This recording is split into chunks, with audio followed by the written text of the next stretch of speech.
오늘은 9월 11일 연중 제24주일 미사입니다.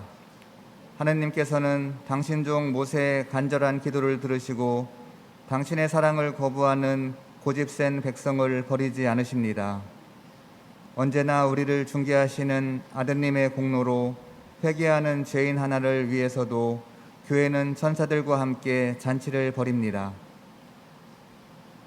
입당성가 21번입니다.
성부와 성자와 성령의 이름으로 우리 주 예수 그리스도의 은총과 하느님의 사랑과 성령의 친교가 여러분 모두와 함께 형제 자매 여러분, 구원의 신비를 합당하게 거행하기 위하여 우리 죄를 반송합시다. 전능하신 하느님과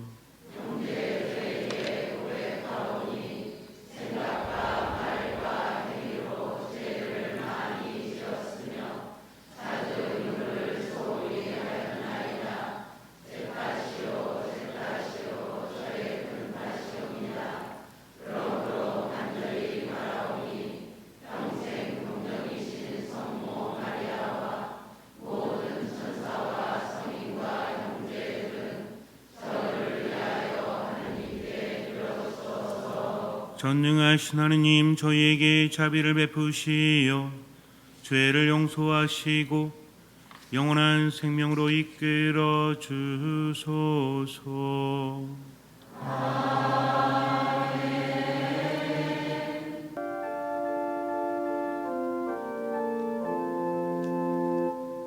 주님 자비를 베푸소서.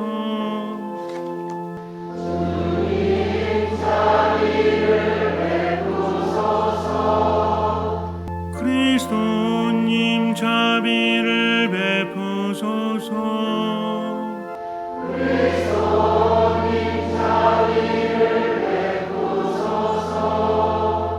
주님 자비를 베푸소서.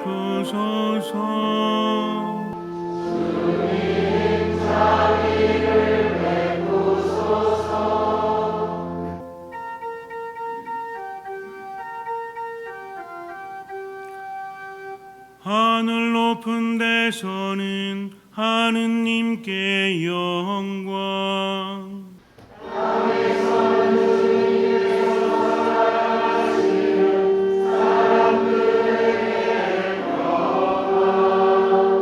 주 하느님 하늘의 임금님,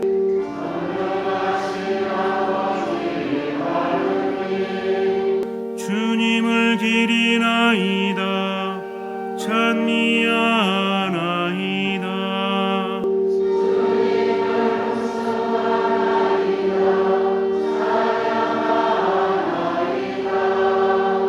주님 영광 크시오니 감사하나이다.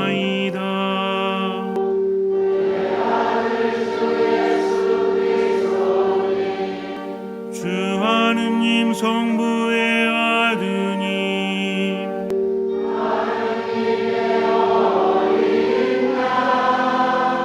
세상의 죄를 없애시는 주님, 저희에게 자비를 베푸소서.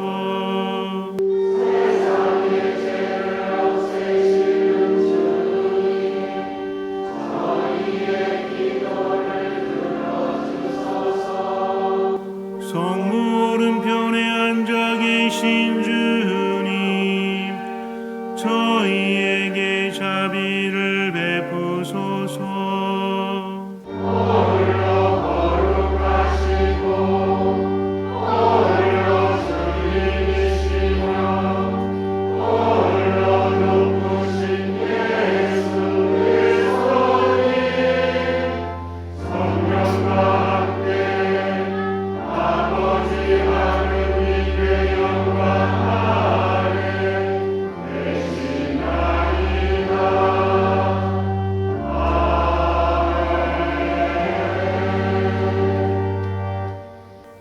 기도합시다. 하느님 만물을 창조하시고 다스리시니 저희를 굽어보시어 저희가 하느님의 자비를 깨닫고 마음을 다하여 하느님을 섬기게 하소서. 성부와 성령과 함께 천주로서 영원히 살아계시며 다스리시는 성자 우리 주 예수 그리스도를 통하여 비나이다.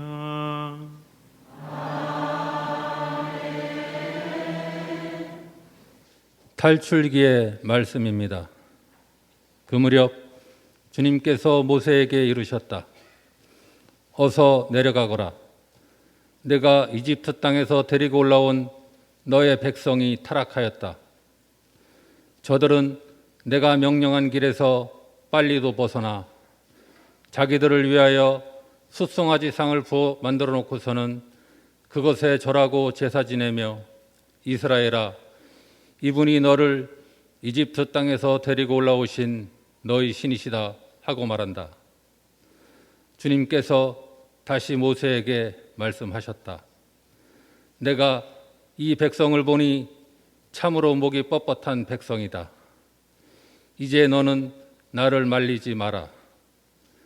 그들에게 내 진노를 터뜨려 그들을 삼켜버리게 하겠다. 그리고 너를 큰 민족으로 만들어주겠다. 그러나 모세가 주 그의 하느님께 애원하였다. 주님, 어찌하여 당신께서는 큰 힘과 강한 손으로 이집트 땅에서 이끌어내신 당신의 백성에게 진노를 터뜨리십니까? 당신 자신을 걸고 너의 후손들을 하늘의 별처럼 많게 하고 내가 약속한 이 땅을 모두 너의 후손들에게 주어 상속재산으로 길이 차지하게 하겠다 하며 맹세하신 당신의 종 아브라함과 이삭과 이스라엘을 기억해 주십시오. 그러자 주님께서는 당신 백성에게 내리겠다고 하신 재앙을 거두셨다. 주님의 말씀입니다.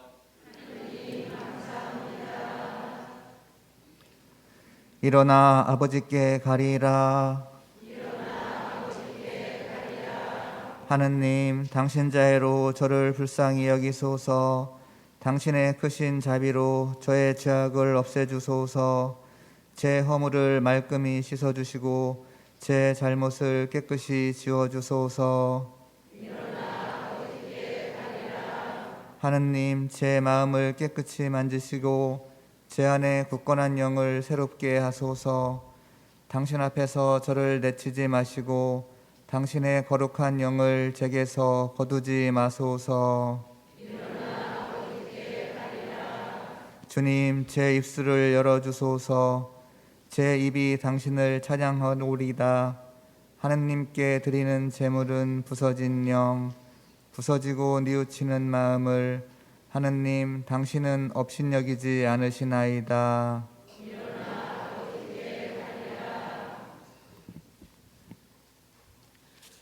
사도 바오로의 디모데о 1서 말씀입니다. 사랑하는 그대여, 나는 나를 굳세게 해주신 우리 주 그리스도 예수님께 감사를 드립니다. 그분께서는 나를 성실한 사람으로 여기시어 나에게 직무를 맡기셨습니다. 나는 전에 그분을 모독하고 박해하고 학대하던 자였습니다. 그러나 내가 믿음이 없어서 모르고 한 일이기 때문에 하느님께서는 나에게 자비를 베푸셨습니다. 그리스도 예수님 안에 있는 믿음과 사랑과 함께 우리 주님의 은총이 넘쳐 흘렀습니다. 이 말은 확실하여 그대로 받아들일 가치가 있습니다. 그리스도 예수님께서 죄인들을 구원하시려고 이 세상에 오셨다는 것입니다. 나는 그 가운데에서 첫째가는 죄인입니다.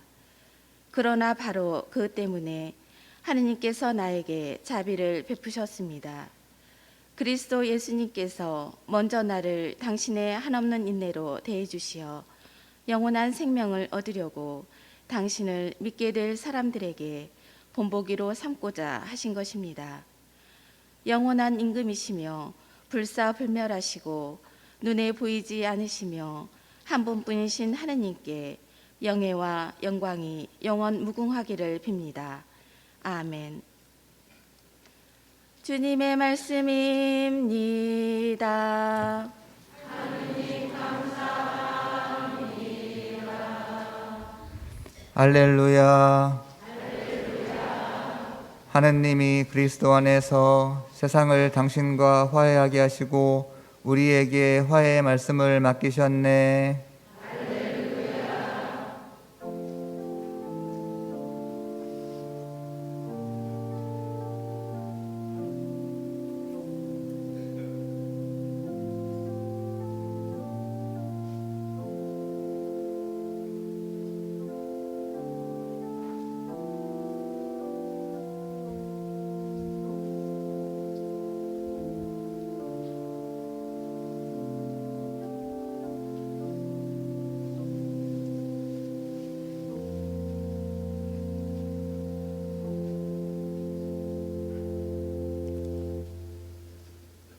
주님께서 여러분과 함께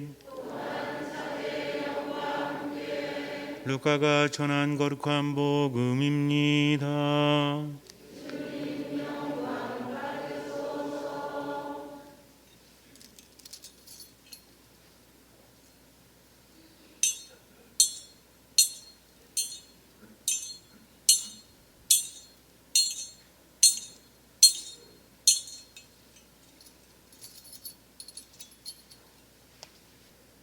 그때 세리들과 죄인들이 모두 예수님의 말씀을 들으려고 가까이 모여들고 있었다.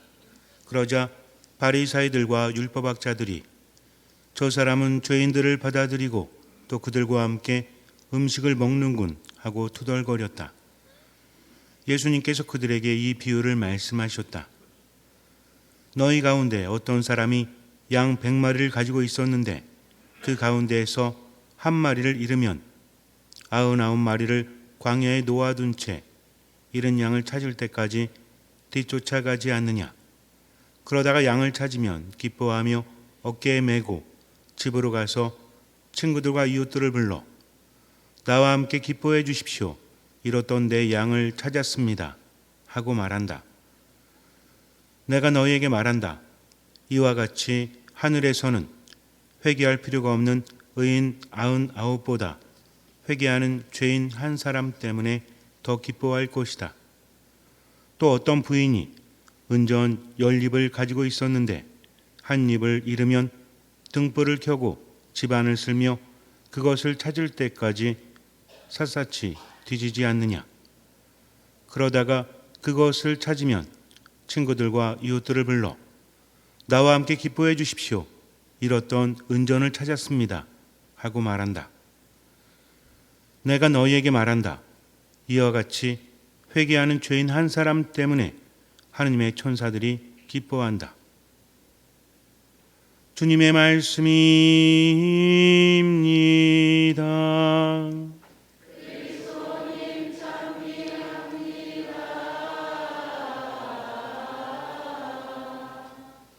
신앙을 가진 사람이 그림에 성경의 어떤 사건을 그린다는 것은 의미가 있어요.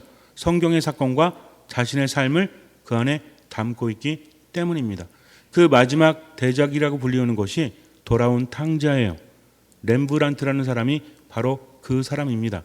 이 그림을 보면 여러 가지 의미가 있는데 이 사건은 우리가 잘 알고 있죠.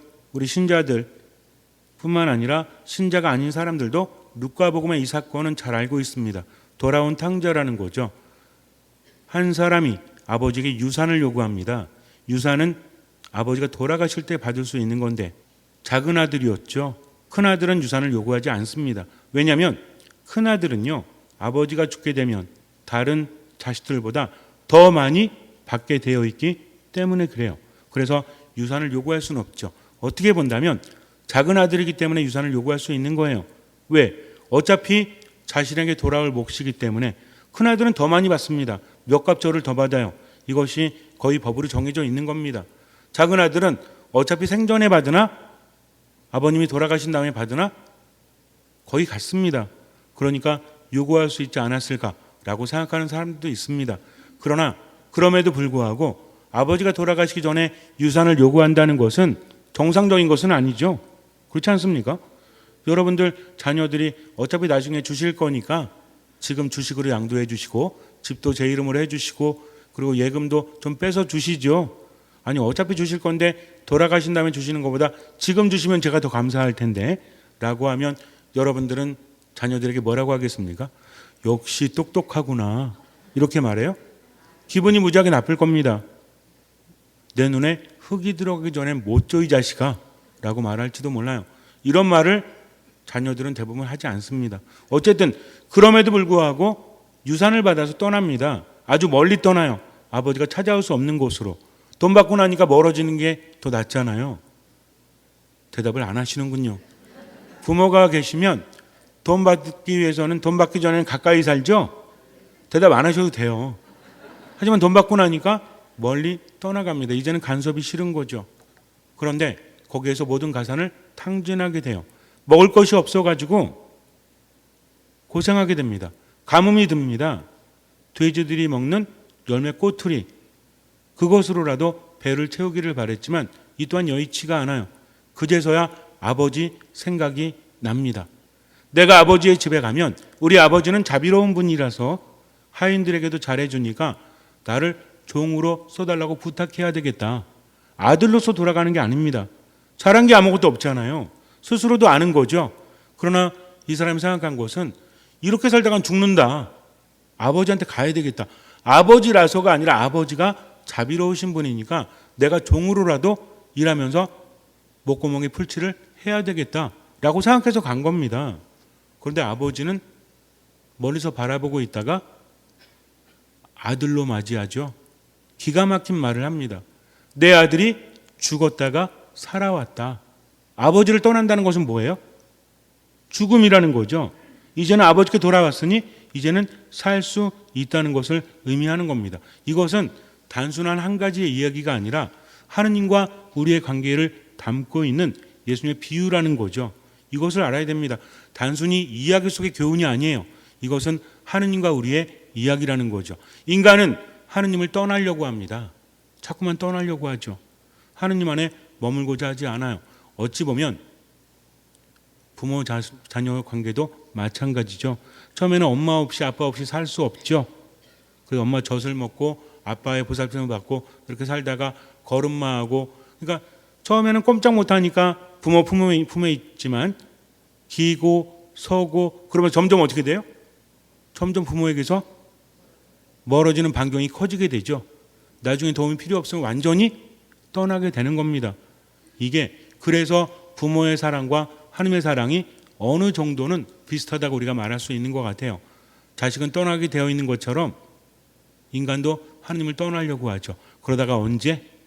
나중에.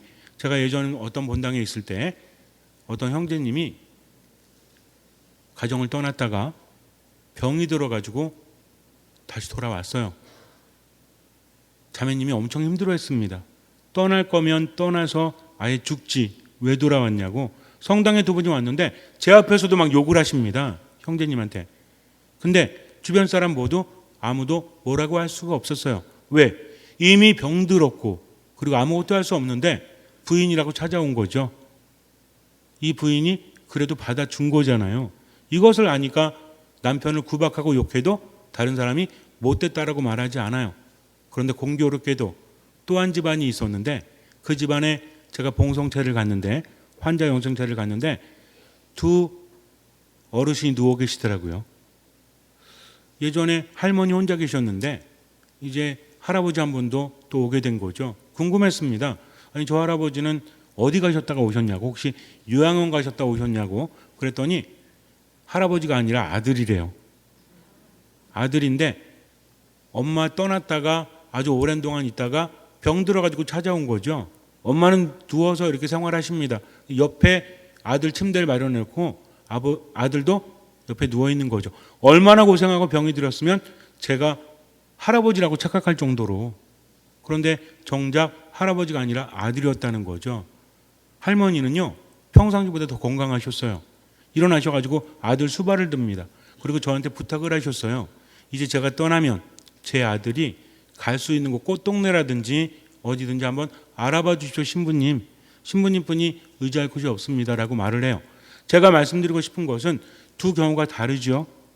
분명히 집을 떠났다가 돌아왔는데 한 사람은 어땠습니까? 힘들게 했죠. 근데 한 사람은 어땠어요? 오히려 그를 위해서 아픈 할머니가 일어나서 수발을 들지 않습니까? 차이가 뭐죠?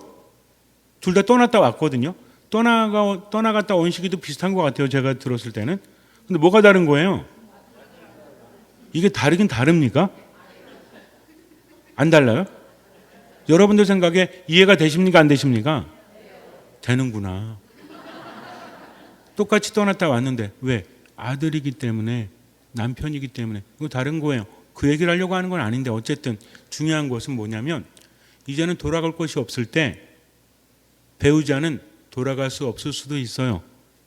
하지만 자녀는 잘한 게 아무것도 없어도 자녀라는 이유 때문에 부모는 내치지 못합니다. 몇십 년간 떠났다가 병 들어가지고 와서 문 밖에서 문 열어달라고 합니다. 절대 열어줄 수 없죠. 그러나 아들이나 딸이라면 열 수밖에 없죠. 그것이 부모의 마음이기 때문입니다. 우리는 하나님과의 관계 안에서 정말 잘못 생각해요. 내가 죄를 짓고 그리고 하나님을 떠나서 살게 된다면, 그렇다면 하나님은 나를 벌하시는 분 아닙니다. 하나님은 나를 기다리시는 분이라는 거죠. 제가 여러분과 이 그림에 대해서 많은 이야기를 하지는 않아요. 예전에도 몇 번 했었고, 그리고 중요한 것은 오늘 이야기하고 싶은 것은 단 한 가지이기 때문입니다. 이 그림의 구도라든지 아니면 여기 큰아들, 아버지와 얼굴이 닮았다, 아버지하고 옷이 같다, 그리고 아버지로부터 빛이 큰아들로 가고 있죠. 원래 렘브란트는 빛의 화가라고 부릅니다. 그래서 렘브란트의 그림을 볼 때는 조명이 비추듯이 어디를 비추는지를 보면 그 그림에 대해서 알 수가 있다라고 해요. 하지만 제가 오늘 이야기하고 싶은 것은 그게 아니라 아버지와 작은 아들이에요. 나머지 얘기도 굉장히 많습니다. 자, 아버지를 보면 눈이 거의 짓눌렀다고 하죠. 매일 울어서 아들 생각하면서 기다리고 있는 겁니다. 돌아오기만을. 이제 아들이 가서 얼마나 고생할지를 아버지는 누구보다 잘 알기 때문이죠. 그래서 아버지가 바라는 것은 성공하는 게 아닙니다.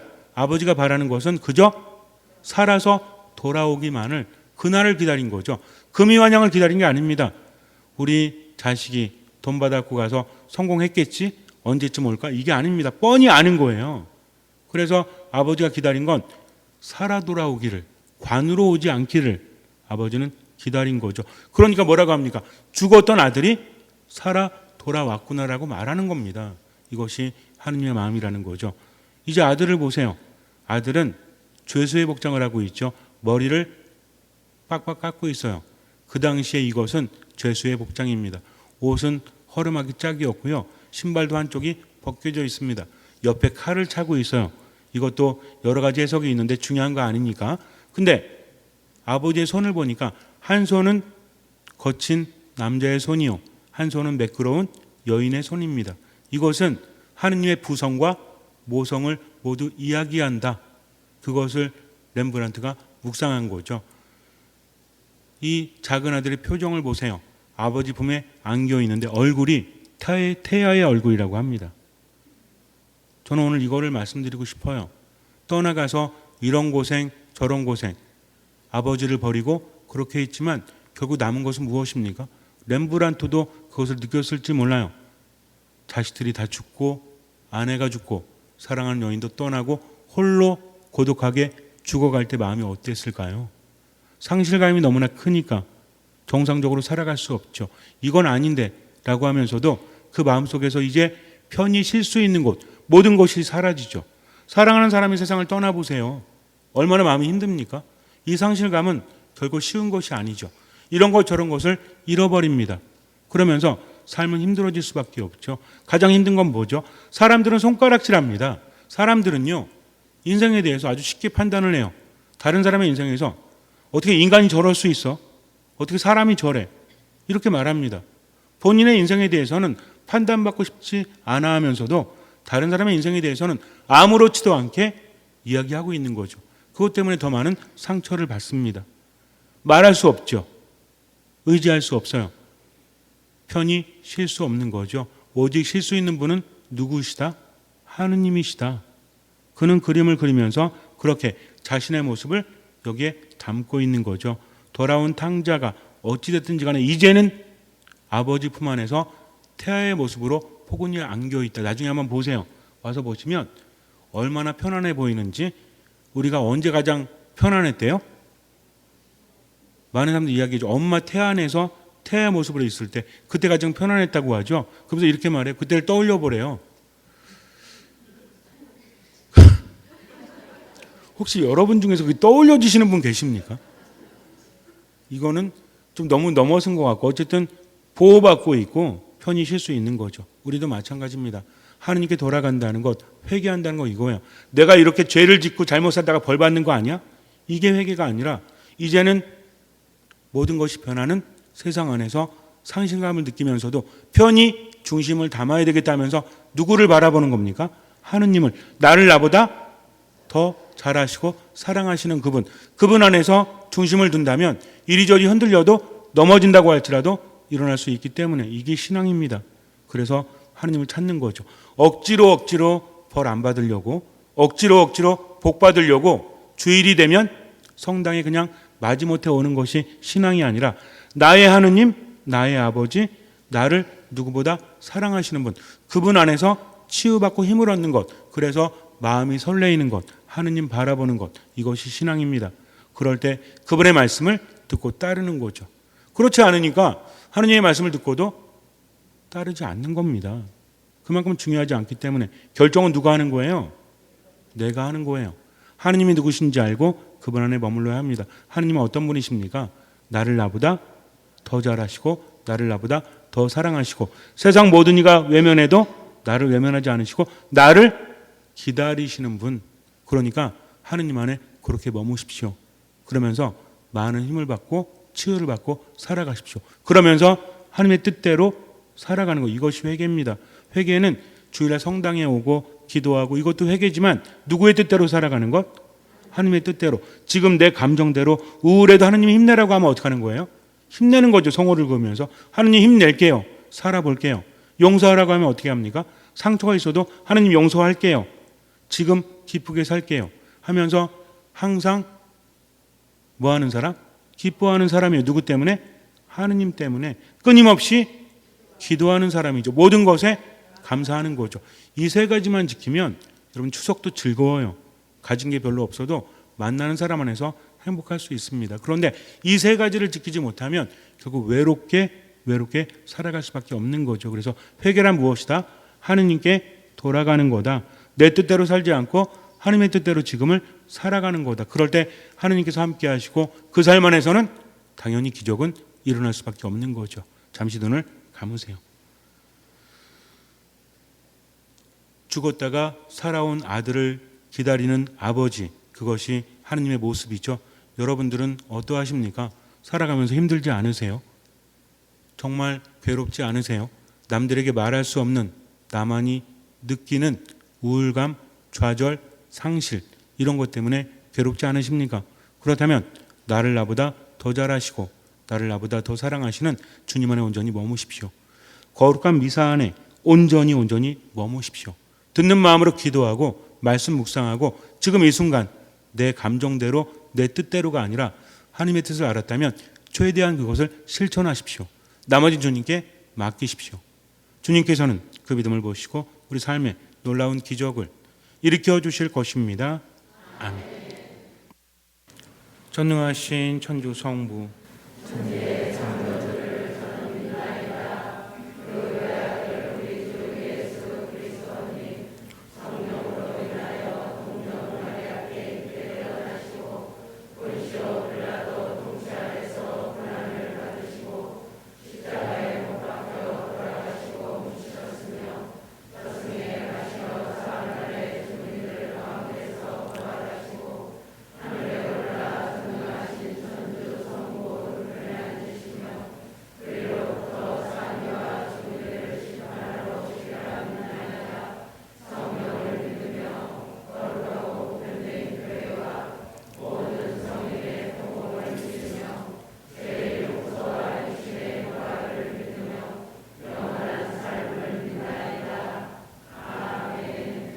형제자매 여러분, 죄인들의 회개를 기뻐하시는 하느님 아버지께 정성을 다하여 기도합시다.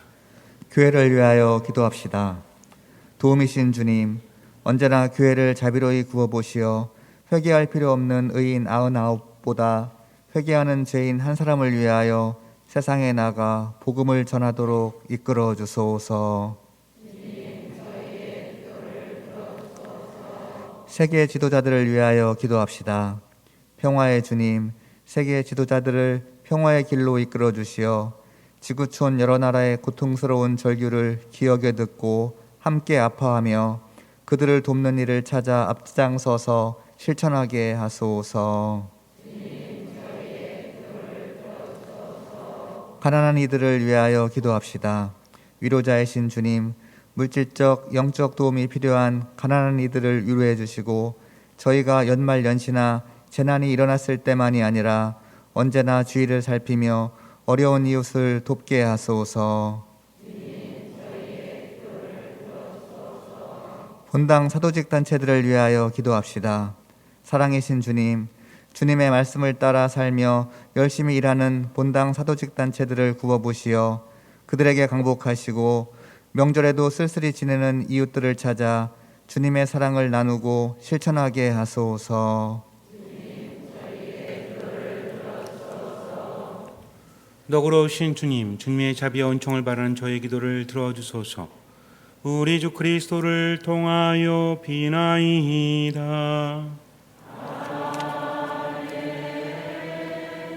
봉헌성가 219번입니다.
다음 성가 220번입니다.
모두 일어서십시오. 고개를 숙이고 향을 받으십시오.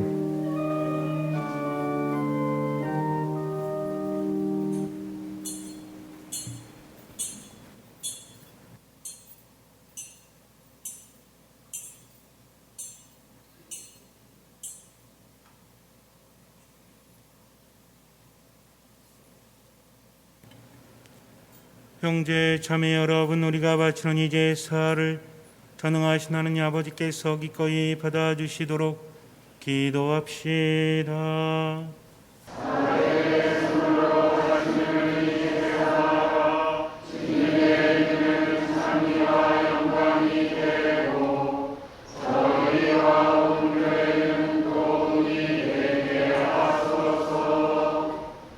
주님, 저의 간절한 기도를 들으시고 이 제물을 너그러이 받으시어 주님의 영광을 위하여 저희가 드리는 이 제사가 모든 이의 구원에 도움이 되게 하소서. 우리 주 그리스도를 통하여 비나이다.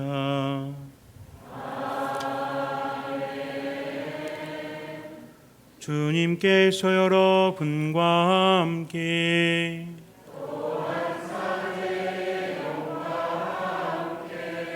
마음을 드높이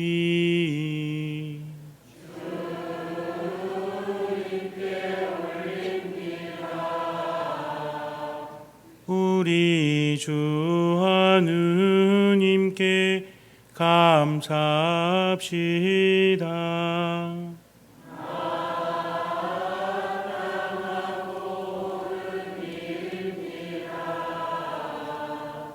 거룩하신 아버지, 전능하시고 영원하신 주 하느님, 언제나 어디서나 아버지께 감사함이 참으로 마땅하고 옳은 일이며 저희 도리요 구원의 길이옵니다.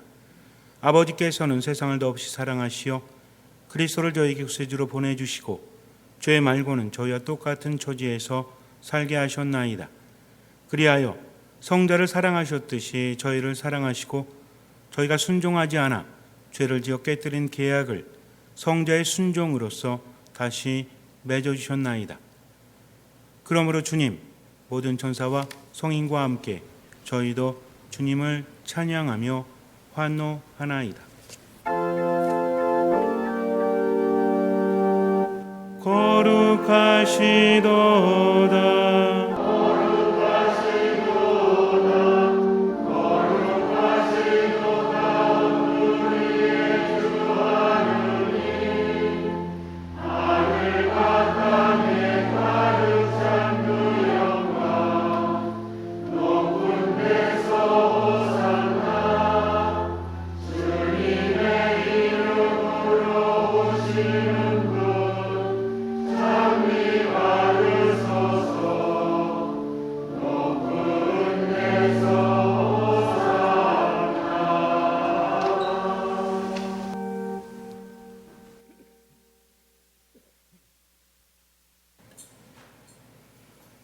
거룩하신 아버지께서는 모든 거룩함의 셈이시옵니다.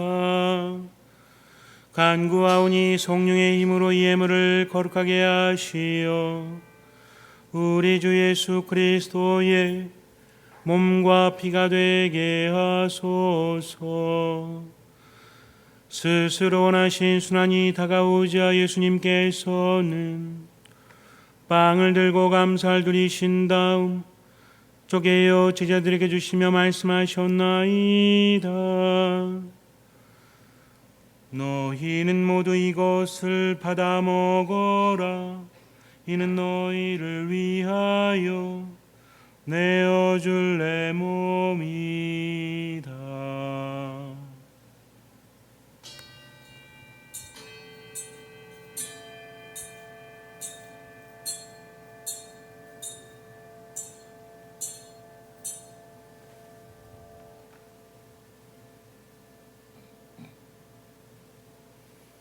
저녁을 잡수시고 같은 모양으로 잔을 들어 다시 감사를 드리신 다음 제자들에게 주시며 말씀하셨나이다.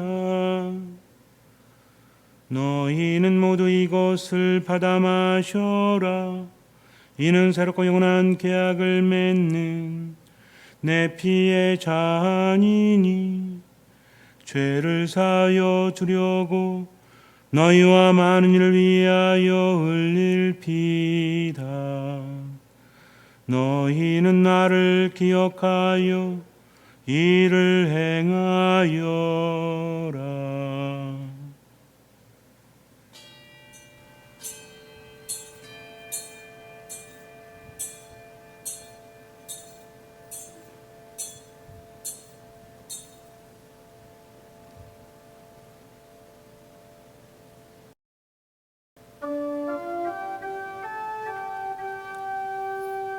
신앙의 신비요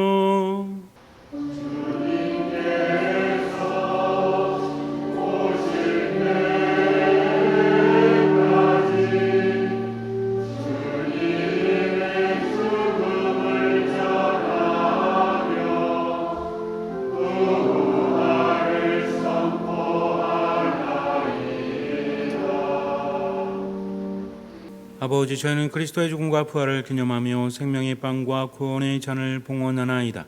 또한 저희가 아버지 앞에 나와 봉사하게 하시니 감사하나이다. 간절히 청하오니 저희가 그리스도의 몸과 피를 받아 모시어 성령으로 모두 한 몸을 이루게 하소서. 주님, 온 세상에 널리 퍼져 있는 교회를 장악하시어 교황 프란치스코와 저희 중에 마티아와 리노와 요한과 모든 성직자와 더불어 사랑의 교회를 이루게 하소서. 부활의 희망 속에 고이 잠든 교우들과 세상을 떠난 다른 이들도 모두 장악하시어 그들이 주님의 빛나는 얼굴을 배우게 하소서. 저희에게도 자비를 베푸시어 영원으로부터 주님의 사랑을 받는 하느님의 어머니 복되신 동정 마리아와 그 배필이신 성 요셉과 복된 사도들과 모든 성인과 함께 영원한 삶을 누리며 성자 예수 그리스도를 통하여 아버지를 찬양하게 하소서. 그리스도를 통하여 그리스도와 함께 그리스도 안에서 성령으로 하나 되어 전능하신 천주 성부 모든 영예와 영광을 영원히 받으소서.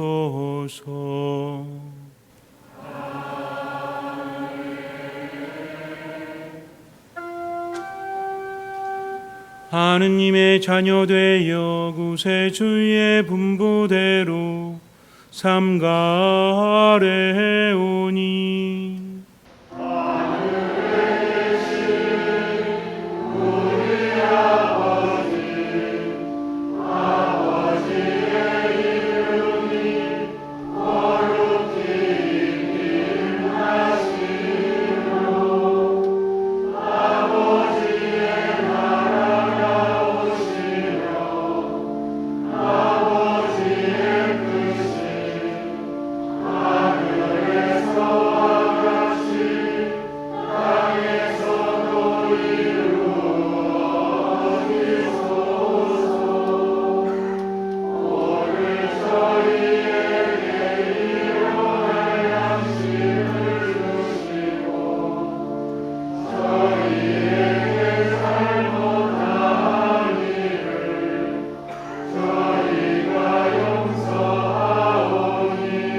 악연하게서 구하시고 한평생 평화롭게 하소서. 주님의 자비로 저희를 언제나 죄에서 구원하시고 모든 시련에서 보호하시어 복된 희망을 품고 구세주 예수 그리스도의 재림을 기다리게 하소서.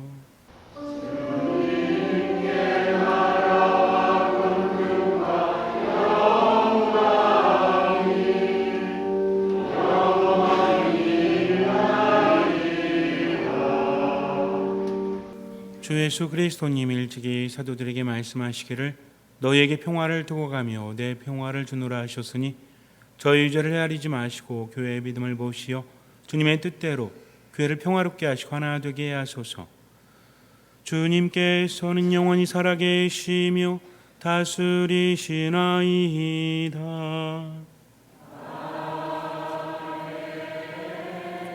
주님의 평화가 항상 여러분과 함께 평화 인사를 나눕시다. 평화를 빕니다.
보라, 하느님의 어린 양, 세상의 죄를 없애시는 분이시니 이 성찬에 초대받은 이는 복되도다.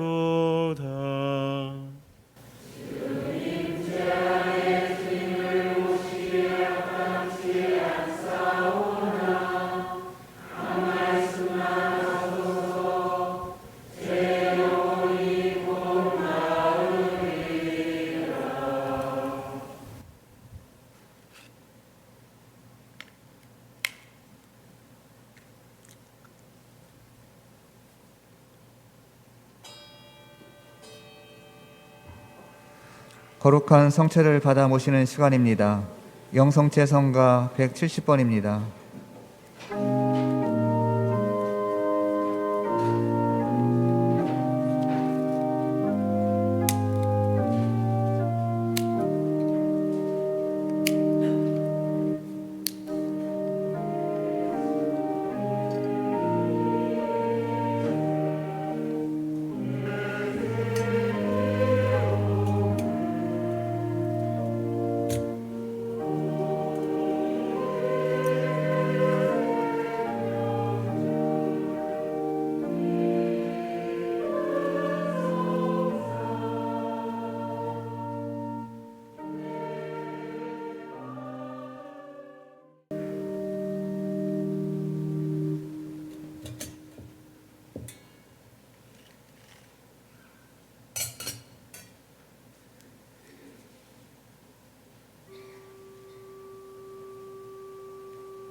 기도합시다. 주님, 천상 은총으로 저희 몸과 마음을 이끄시어 저희가 제 생각대로 살지 않고 그 은총의 힘으로 살게 하소서. 우리 주 그리스도를 통하여 비나이다.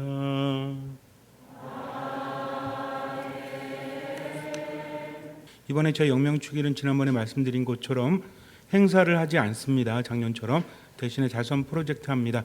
주보에 보면 지난주까지 23만 5천 원 모였습니다. 9월달 아직 많이 남아 있으니까 여러분들 마지막 주까지 함께 동참해 주시기 바랍니다. 나머지는 주보 참조하세요. 주님께서 여러분과 함께 전능하신 천주 성부와 성자와 성령께서는 여기 모인 모든 이에게 강복하소서.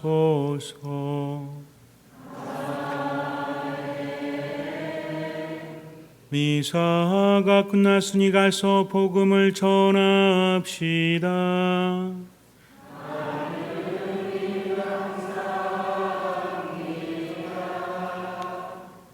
거룩한 미사성제에서 받은 하나님 은혜 감사드리며 파견성가 283번입니다.